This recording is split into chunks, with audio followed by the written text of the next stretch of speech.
Muchas gracias a todos. Buenos días. Antes de iniciar, primero felicitar a todos ustedes que se inician hoy esa jornada. Serán 4 años, ¿no? No voy a decir que va a ser de puras rosas, pero van a tener días que van a ser muy difíciles. Pero es muy bonito llegar a donde ustedes llegaron. Iniciar un doctorado no es una tarea fácil. Algunos dicen que sí, otros dicen que no. El doctor comentó, no, un doctorado es para aprender métodos científicos, aprender cómo solicitar fondos para un proyecto, aprender cómo dar clases, enseñar a los estudiantes, codirigir tesis. Entonces, disfruten esa experiencia, esos 4 años. Yo con mis alumnas siempre les decía, hagan todo que aparezca adelante de ti. Si tienen la oportunidad de ir de estancia en alguna otra universidad fuera del país, váyanse. Son 6 meses, son 3 meses, son 15 días. Vayan, es una experiencia. Conocer, hacer redes de colaboración, eso es muy importante. Y cuando hacemos ese network de redes de colaboración durante los doctorados, indo a congresos, a conferencias, coloquios, nos conocemos más de lo que estamos estudiando y conocemos a esos investigadores. Entonces, eso es muy importante. Disfruten esos 4 años y muchas felicidades, ¿no? El día de hoy vamos a hablar un poquito sobre educación para la salud y enfermedades crónicas. Soy nutrióloga, pero mi maestría y doctorado son en salud pública con énfasis en epidemiología. Entonces trabajo todo lo que es epidemiología de enfermedades crónicas. Trabajo con cáncer, con obesidad, con diabetes.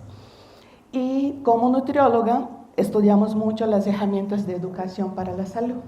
Cómo hacer que nuestro paciente o nuestro investigado, dependiendo de cómo lo vamos a nombrar dentro de nuestra investigación, cambie y que genere un impacto en lo que estamos haciendo. Pude escuchar algunas palabras del doctor que estaba hablando sobre ética y me impactó mucho. Realmente, las inteligencias artificiales, las herramientas, están dejando que no pensemos críticamente. Y realmente, cuando vamos a iniciar nuestro protocolo de investigación, tenemos que hacer un camino que podemos pensar de forma crítica. ¿Cómo o qué quiero generar de impacto con mi investigación? Ese es un punto crucial, ¿no? Un punto inicial de la investigación. Cuando iniciamos eso, vamos a ver que dentro de la investigación de los métodos, mucho vamos a escuchar sobre los métodos cuantitativos y poquitos métodos cualitativos. Solo que tenemos que ya empezar a integrar, mismo que nuestra investigación sea cuantitativa, esos métodos cualitativos. ¿Por qué? Porque nos hacen pensar, nos hacen con que la comunidad o el grupo vulnerable que estoy trabajando traiga como las ideas o qué están pensando, ¿no? Justo me gustó mucho el comentario del doctor. Si vamos a una empresa y queremos hacer algo de tecnología avanzada, ellos piensan que es ir al Sam's y comprar computadores. Recientemente hicimos un estudio de seguridad alimentaria, hicimos un grupo focal y preguntábamos a las personas, ¿qué era seguridad alimentaria para usted? Y las respuestas fueron de cosas muy sencillas que no tenían ninguna asociación con la temática a cosas muy complejas que salían de la temática también. Entonces, ya estamos dejando de ver cómo es ese aspecto dentro de un tema que queremos investigar. Pero vamos a hablar un poquito sobre eso. Bien, como nutrióloga y como el perfil a nivel mundial, sabemos que la nutrición tiene un impacto muy grande en la salud de las personas, ¿no? Sabemos que la alimentación tiene generado enfermedades crónicas. El consumo de sodio tiene conllevado a la hipertensión, el exceso de azúcar, diabetes y con todo ese consumo de alimentos ultraprocesados, el sobrepeso y la obesidad, que trae cifras muy importantes, principalmente para México, cuando hablamos de esa temática, que más del 75% de la población tiene exceso de peso, ¿no? Y cuando pensamos en contextualizar esa cuestión de la alimentación incorrecta con generando enfermedades, vamos a evaluar las causas de mortalidad en México actual. Cuando pensamos en esas causas de mortalidad a nivel total de la población, vamos a identificar las cardiopatías, diabetes, enfermedad renal, enfermedad cerebral, violencia interpersonal, cirrosis, EPOC, respiratorias, cardíaca hipertensiva y accidentes de tránsito. Las en azul son todas las enfermedades no transmisibles que podemos controlar. Y cuando estratificamos eso por sexo, vamos a darse cuenta que las mismas patologías siguen, pero en una orden diferente. Pero ahí vamos a hablar dentro de esa temática. Si esa es la causa de la mortalidad hoy en nuestro país, y esas son enfermedades no transmisibles que yo podría contener, y muchas de ellas vamos a ver que un punto básico entre ellas es la alimentación, ¿cómo podemos generar una investigación de impacto que cambie un poquito ese panorama que tenemos actualmente? Cuando pensamos justo en esas patologías, vamos a tener, ¿no?, los factores de riesgo que son inmodificables, que es el sexo, la genética y la edad. Eso no podemos cambiar. Pero esas variables van a ser súper importantes, independiente de la investigación que haga, de contemplarlas en mi proyecto. Y los factores de riesgo modificables que están, ¿no?, el uso de tabaco, el sedentarismo, el consumo de alcohol, el estrés, ¿no?, la salud mental y la alimentación. Todos esos factores podemos cambiar. Entonces, dependiendo de lo que quiero hacer para cambiar esa conducta en la población, lo tengo que trabajar con esos aspectos. Actualmente ya tenemos como evidencia científica sobre la alimentación lo que nos genera beneficios y que nos genera daño. Pero cada uno de nosotros traemos nuestras creencias, ¿no?, que nos enseñaron nuestras abuelas, nuestros tíos, nuestra mamá, o porque desde niños mi mamá nunca me ofreció papaya. Y entonces, ahorita que soy adulto, no consumo papaya. Entonces eso puede generar un impacto en la salud y generar ahí algunas enfermedades. Pero cuando evaluamos esa descripción en la evidencia científica que tenemos, ya vamos a tener que frutas, verduras, una alimentación saludable va a traer beneficios a nuestra salud. Y una alimentación rica, ¿no?, en carnes procesadas, alimentos procesados, en grasas, van a generar un daño. Pero ¿cómo esa dieta, esa alimentación influye en nuestro día a día? ¿Y cómo lo puedo evaluar en un impacto en la sociedad? Dependiendo de cómo quiero evaluar, tengo que pensar en 3 entornos.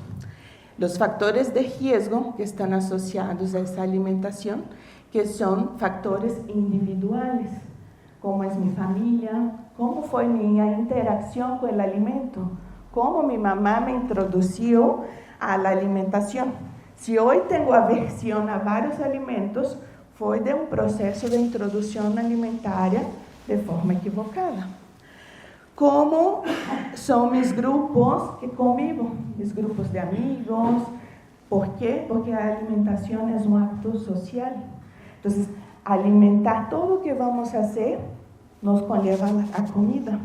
Si quiero encontrar un amigo que no veo mucho tiempo, vamos a comer. Si quiero contar el chisme que pasó, vamos por un café. Entonces, todo lo que es esa relación social está involucrado también en la alimentación.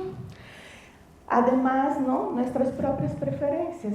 Mi preferencia tengo más por el dulce, por el salado. Entonces, esos factores individuales pueden ser un factor de riesgo para nuestra alimentación. El segundo que vamos a evaluar son los entornos alimentarios, ¿no? ¿Cómo es el entorno comunitario? ¿Dónde puedo acceder a los alimentos? ¿Dónde vivo? ¿Tiene un supermercado cerca o tiene puras comidas rápidas? Entonces, todo eso va a influir, porque si vivo en una calle que tiene 10 puestos de comida rápida, yo llego cansado del trabajo o de la escuela y voy a pasar por unos tacos. No voy a tener ganas de preparar la comida. Entonces, ese entorno alimentario va a ser súper importante. Cómo vamos a acceder a ese alimento o cómo está disponible a nuestro alrededor. Y el tercero, que es un patamar más macro, que va a involucrar toda la industria, la agricultura, las políticas y nuestra cultura y normas sociales. Si yo pregunto a ustedes, ¿cuál es la cultura del mexicano en relación al alimento? ¿Cuál es el alimento, principal alimento que representa ustedes mexicanos? La tortilla, ¿no? Si vas en otros países no vas a encontrar tortilla, ¿no? Si pregunto, ¿cuál es el platillo que representa Puebla? Chiles en nogada, el mole poblano, ¿no? Cada uno va a venir a la memoria lo que tiene más afinidad, lo que más le gusta, ¿no? Entonces aquí son esa parte de cultura y normas sociales, cómo nos introducen esos alimentos. Y aquí lo que tengo de políticas, cómo están disponibles esas políticas en relación a los alimentos. En los últimos años ha avanzado mucho las políticas alimentarias. ¿Por qué? Porque estamos en un contexto bien problemático de salud pública a nivel mundial, con mucho sobrepeso, mucha obesidad, diabetes, hipertensión. Entonces hay que cambiar las políticas para disminuir la oferta de esos productos en nuestro día a día. Cuando pensamos en eso, de los factores que van a influir en nuestra conducta, tenemos que evaluar, ¿no?, cómo está la disponibilidad de alimentos. Principalmente en relación a la infraestructura, la política, la economía, el clima, las tradiciones, las características geográficas. Por ejemplo, cuando tenemos un cambio climático, ¿qué pasa con el precio de los alimentos? El aguacate se queda imposible de estar todos los días la misma cantidad en nuestra dieta. Lo compramos un cuartito, porque sube a casi 100 pesos el kilo, ¿no? Entonces, aquí vamos a tener toda esa influencia, cómo el clima, la economía, va a ser utilizado en esa disponibilidad de los alimentos. Aparte de esos factores que son macros, que muchas de las veces no podemos controlar, pero aquí en la parte de la elección de los alimentos, yo como individuo puedo controlar, puedo elegir lo que voy a consumir. Entonces esa elección va a depender de mi estado de salud. Si ya tengo diabetes, ya sé que no puedo consumir ciertos alimentos. Pero va a decir eso a un paciente diabético que no puede comer determinado alimento, va a decir, ¿cómo no, doctora? Me gusta mucho, ¿cómo voy a dejar de consumir eso? Cuando son recién diagnosticados. Y es una problemática para nosotros. Tabús y religiones, ¿no? O sea, hay religiones que no permiten ciertos alimentos. Entonces, ¿cómo vamos a hacer para mantener un buen estado de salud en relación a ese consumo? La cultura, la disponibilidad económica, ¿cuánto tengo semanalmente para hacer mi compra del súper? Generalmente yo hablo con mis alumnos, tienen un presupuesto de 500 pesos, me hago una dieta saludable con 500 pesos. Si no pido una dieta saludable con 500 pesos, me ponen la dieta pura productos industrializados. Y ahí es donde viene el cambio. Si con 500 pesos yo compro 1 kilo de arroz, 1 kilo de frijol, 1 kilo de tortilla y voy comprando alimentos que son comida de verdad, tengo una buena alimentación y hago una alimentación dentro de un presupuesto adecuado. Pero aquí quiero llamar atención a un punto principal que pues hasta un corazón, porque es mi área de investigación, que es la educación nutricional, las herramientas que vamos a utilizar para hacer educación a la salud, para concientizar a nuestro paciente, para generar un impacto y cambiar nuestro entorno. Pero hablar es tan fácil, decir, no, deja de comer pan dulce. No, ¿cómo van a dejar de comer pan dulce? O deja de tomar tu Coca-Cola. Doctora, tomo Coca-Cola todos los días por más de 30 años, ¿cómo la voy a dejar?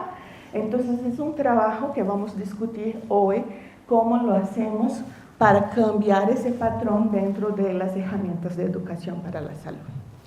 Entonces, la educación para la salud nada más es que es una herramienta principal para promover la salud. Cada uno, como investigador, va a determinar qué herramienta es principal, qué herramienta va a ser más cómoda utilizar. Yo puedo solo hablar con mi paciente. Puedo estar ahí 20 minutos hablando de la dieta saludable, de la importancia que es, y él salió de mi consultorio y ya, olvidó todo lo que dije. Entonces tengo que pensar cuál sería la herramienta adecuada para concientizar a ese paciente que tomar refrescos genera un problema de salud. Lo que pasa cuando evaluamos esa educación para la salud no es solo dar la información para el paciente, porque cuando vamos, por ejemplo, a hacer alguna actividad y recibimos un folleto, a veces metemos el folleto en la bolsa y ya ni checamos. Llegamos en la casa, doblamos y lo tiramos, ¿no? Entonces tenemos que pensar cómo lo vamos a dar esa información. Entonces pensamos mucho en las habilidades cognitivas, cómo interactuar con ese paciente para que él pueda entender toda la problemática, entender qué es bueno hacer y así generar ese cambio. Cuando hacemos uso de esas herramientas es pensar, tengo varios factores para cambiar en el individuo, pero si quiero mejorar su salud, tengo que evaluar todo un contexto, su contexto ambiental, su contexto socioeconómico, y es donde va se complicando cada vez más dentro de un proceso de investigación. Entonces, la educación para la salud busca modificar las conductas insanas para conductas mejores, promover cambios en el ambiente, que sea mejor para nuestra salud, y capacitar a ese individuo para que él tome las decisiones correctas. Cuando hacemos un estudio de intervención, lo que queremos es que el individuo sea consciente de lo que puedes promover en su cambio. Pero hacer eso no es fácil, porque tengo varios factores que van a influir en ese cambio. Los fisiológicos, los físicos, los psicológicos, que aquí van desde las creencias, desde sus valores, de su capacidad cognitiva, los valores sociodemográficos, otros valores que influyen mucho, que es la religión y la cultura del paciente, y los factores ambientales, que van a ser las características físicas del entorno y también las características económicas de ese individuo. Pero hay modelos que trabajamos para influir dentro de esa educación para generar ese cambio. Hay 3 modelos principales cuando hacemos investigación de intervención para promover ese cambio. Usamos 3 modelos principales. El primero, un modelo basado en las creencias. Ese modelo, el individuo tiene sus creencias. Muchas de las veces no la vamos a lograr a quitar esas creencias, porque él llega diciendo que el verde es amarillo y nada cambia que el verde es el color amarillo para él. Entonces, lo intentamos ver cuál es esta creencia y hacer que él sea consciente de esa gravedad de su creencia, ¿no? En relación, por ejemplo, a una alimentación o a algún proceso diario que tenga que hacer en relación a su salud. El modelo racional es el modelo del cambio de comportamientos que proporciona al individuo conocimientos y él tendrá la actitud si quieres cambiar o no. Hago todo con usted, te doy toda la información con prácticas cognitivas, otras actividades, y usted decide si quiere seguir ese cambio o no. Y el modelo que más utilizamos en investigación es el modelo transteórico, que es un modelo por etapas. ¿Qué significa eso? Ese modelo es el modelo más utilizado porque primero tenemos que hacer que el individuo vea su problema, generar un impacto en ese individuo para que él vea su problema. Entonces al inicio él va a decir, ok, sé que tomar coca es malo, pero yo no puedo dejarla y no lo voy a lograr. Y va a estar duro y duro con esa idea, que no puede dejar de tomar porque ya hace eso toda su vida. Y entonces se va trabajando y él empieza, ¿no? Quizá puedo intentar. Lo intenta y tal vez queda una semana sin su refresco, pero ya al momento hay un momento de recaída. Entonces vamos trabajando en varias etapas hasta que esa acción sea verdadera. Entonces los protocolos que hacemos de cambios, de intervención, tienen que generar mínimo 6 meses, porque imagina, todas esas etapas no logramos hacer en 2 momentos con el individuo, ¿no? Entonces, cuando planteamos investigaciones que buscan ese aspecto de generar un cambio en el individuo para generar un impacto, ¿no?, en la investigación, tenemos que contemplar un tiempo para que veamos esos cambios. Y ahí vamos a hablar de investigación.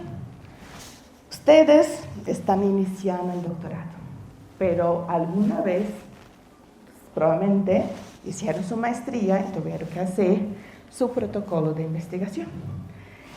Y actualmente, tenemos una pirámide que evalúa esa causalidad de las informaciones, ¿no? Entonces el estudiante quiere iniciar tal vez haciendo una revisión sistemática. Quiero mi tesis, una revisión sistemática de la bibliografía.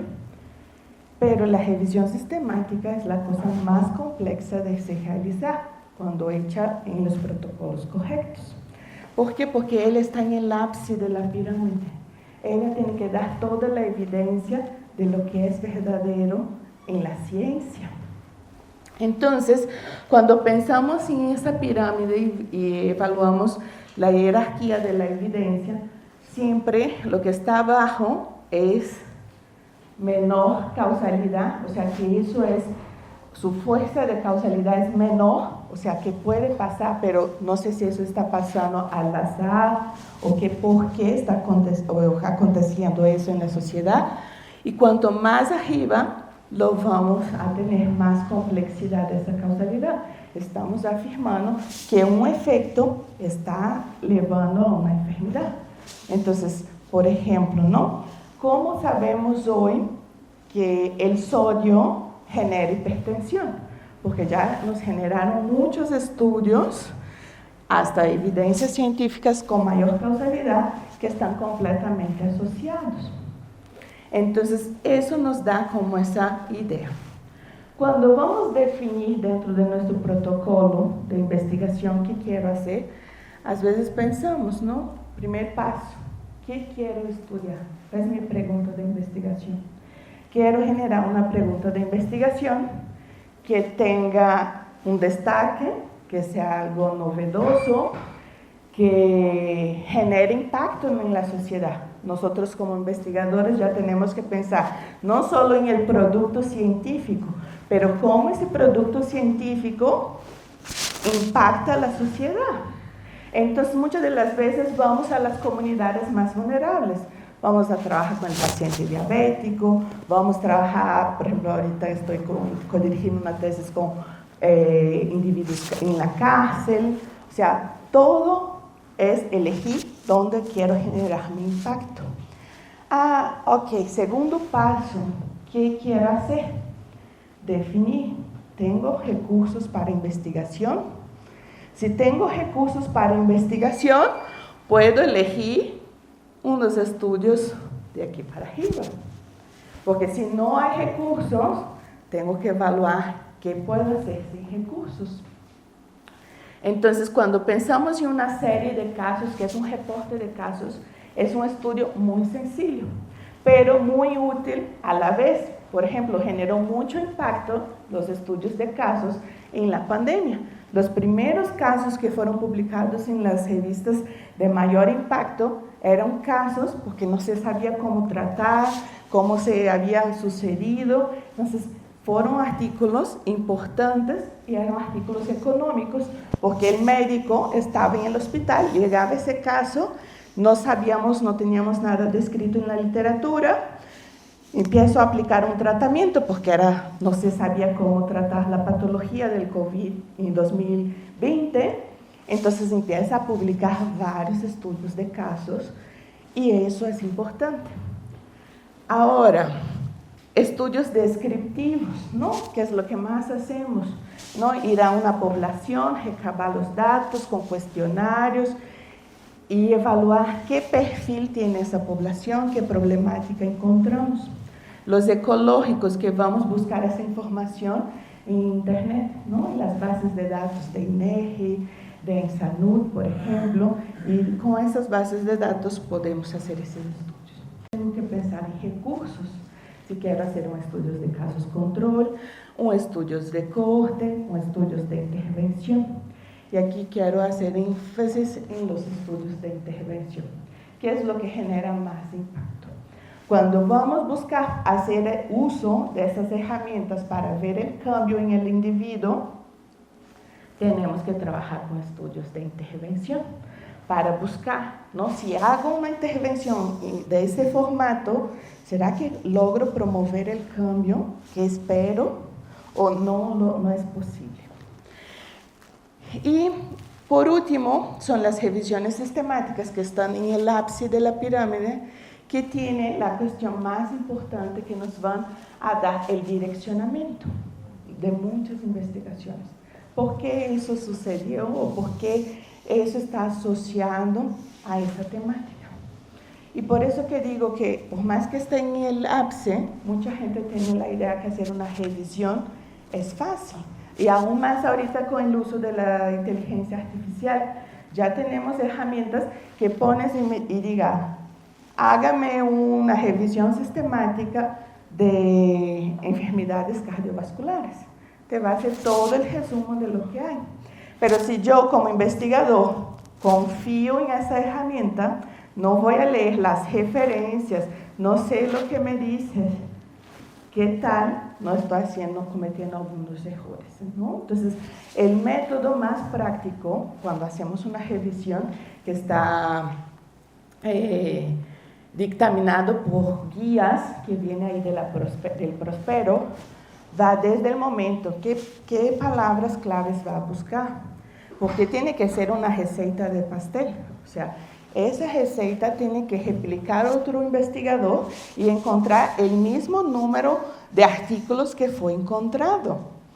Y entonces esas revisiones sistemáticas, muchas de las veces que vemos en algunos formatos de algunas revistas, ni hicieron una pregunta clave y tampoco pidieron un permiso, porque las revisiones sistemáticas que son especializadas tienen que hacer un registro en una base de datos. Y hacer todo ese registro, la base de datos te va a decir, ¿no? O sea, tú tienes el permiso para hacer esa revisión y ya empiezas a hacer su revisión sistemática. Por eso que cuando llega para mí un estudiante y dice, quiero hacer revisión sistemática, digo, ¿tienes certeza que hablas? Entonces, siempre lo voy a concientizar. una revisión de literatura para enterarse del tema, ok, pero una revisión sistemática como producto científico de una tesis de doctorado requiere muchas etapas, desde el momento de formular la pregunta, que ya no estamos siendo críticos suficientes para formular la pregunta. Siempre ponemos ahí algunos en ChatGPT, ¿qué voy a estudiar? ¿No? Como dijo el doctor, ¿qué vamos a estudiar? Y ya lo que salga en ChatGPT de idea es lo que quiero. No, tenemos que pensar, ¿qué me motiva?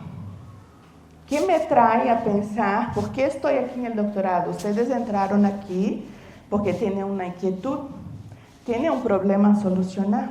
Ah, voy a hacer doctorado porque quiero el título. No, porque tal vez iniciaron su maestría, tuvieron un proyecto, tuvieron una pregunta y siguen con la duda de esa pregunta y quieren volver a cuestionar esa pregunta que ha cambiado. Entonces viene desde ahí de formular una buena pregunta, buscar qué tiene evidencia, evaluar críticamente y cómo puedo contribuir para mejorar o para solucionar esa pregunta, ¿no? Entonces, pensando en las herramientas de educación para la salud, vamos a ver que para la cuestión de las enfermedades, cuando hablamos del estado de salud del individuo, vamos a llegar en una problemática que siempre va a ser en grandes rasgos la cuestión del sobrepeso y de la obesidad.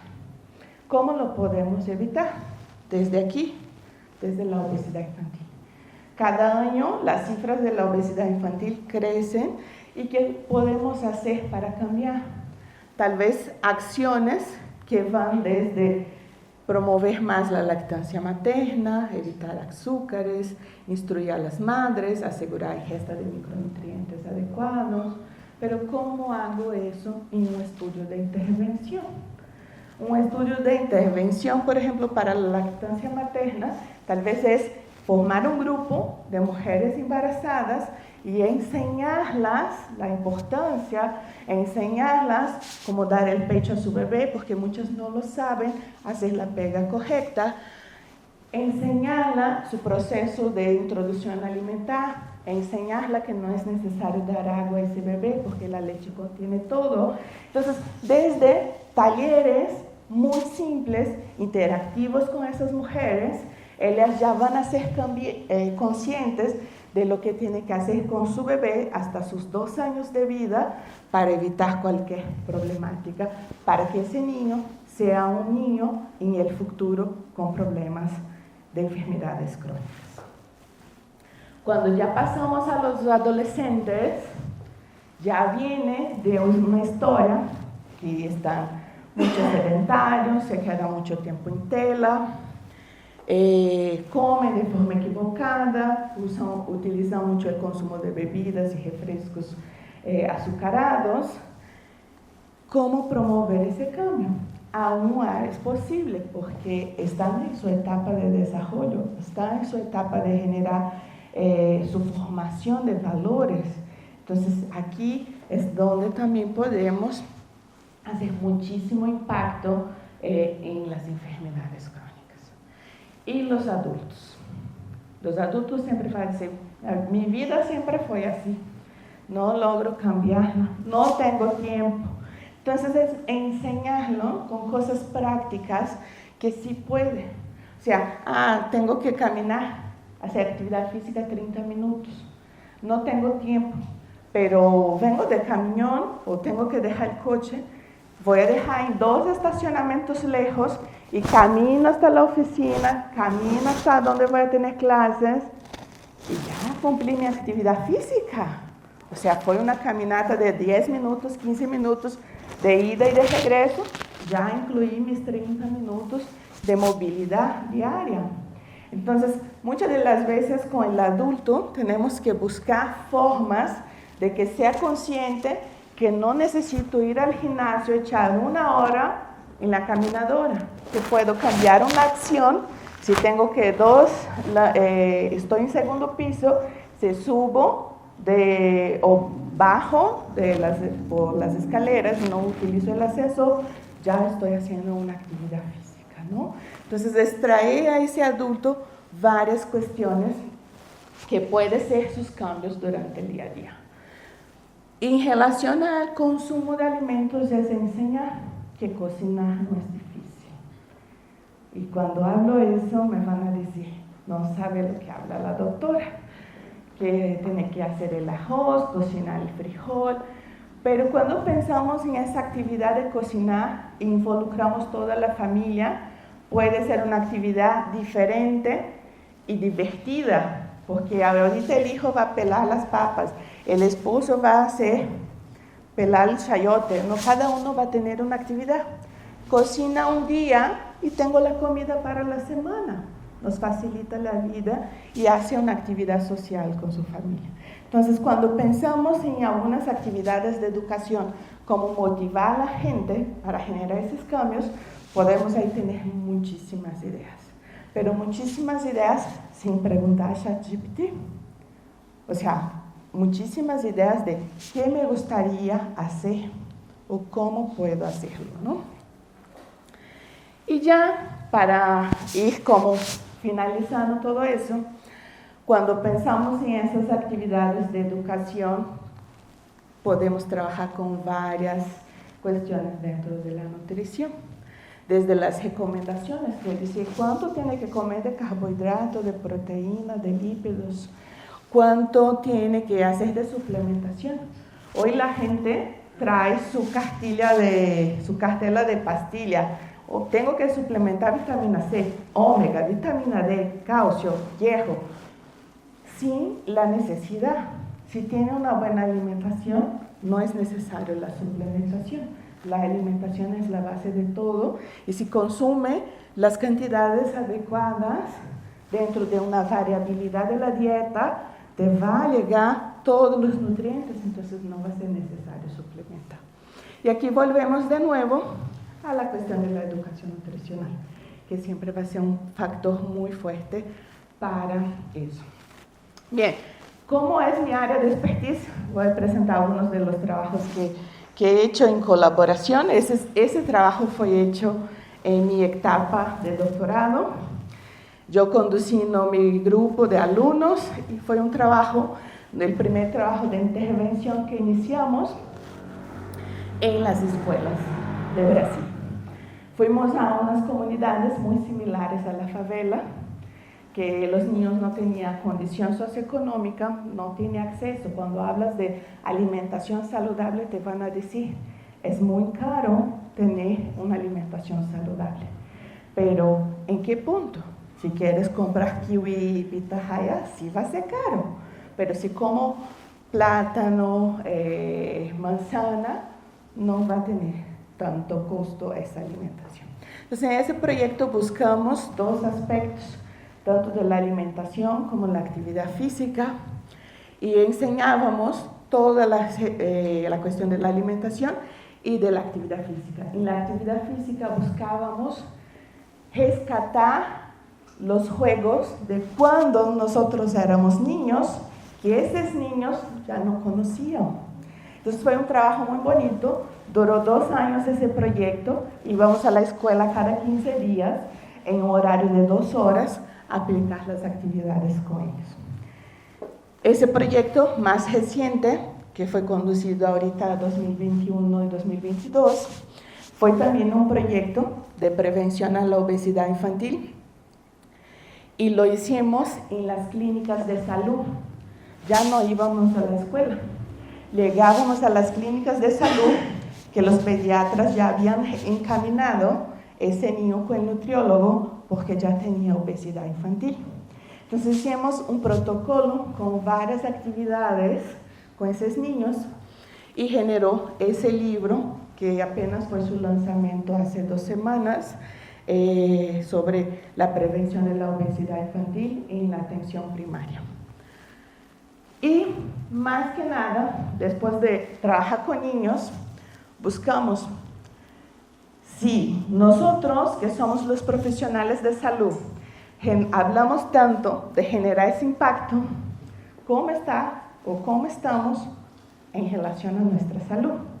Entonces, ese proyecto que llamamos Proyecto CASIA, que era capacitación de los promotores de la salud, buscaba ver y capacitar los trabajadores en salud, los enfermeros, los médicos, todos que estaban en la atención primaria, porque a veces voy a atender al paciente, pero no me voy a cuidar, ¿no? Entonces, ese proyecto generó un artículo que fue totalmente instrumental, con toda la parte metodológica y las condiciones de salud de esos promotores de salud.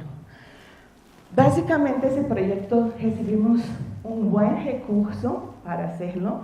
Entonces, él fue hecho en varias etapas, que donde podemos hacer estudios de retinografía, podemos hacer electrocardiograma, podemos hacer varios estudios para evaluar la salud de esos individuos, estudios bioquímicos, pero más evaluando también esa parte de la alimentación, porque queríamos evaluar cuál era el contexto que esos trabajadores tenían en relación a su propia salud. Y también en relación a lo que hacemos de intervención. Con ellos trabajamos varios workshops de actividades culinarias, los llevábamos al laboratorio de cocina y enseñábamos a preparar esa alimentación, que para muchos decía, no, es muy difícil cocinar, no puedo comer saludable porque no tengo tiempo.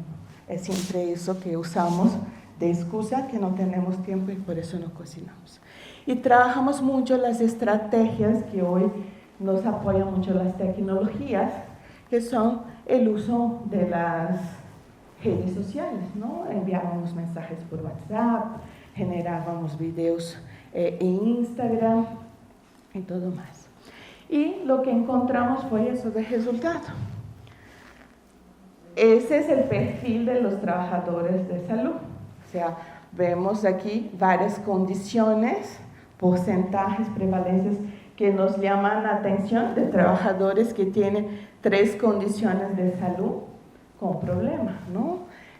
Obesidad, colesterol elevado y presión arterial y así, ¿no? Cuando llegamos a 2 comprometimientos de salud, vemos porcentajes más elevados. Entonces también es evaluar que hablar de salud para los demás, también tenemos que hablar para nosotros mismos como profesionales del área, ¿no? Ese fue todo el perfil que sacamos de las variables bioquímicas y hemodinámicas de esos pacientes.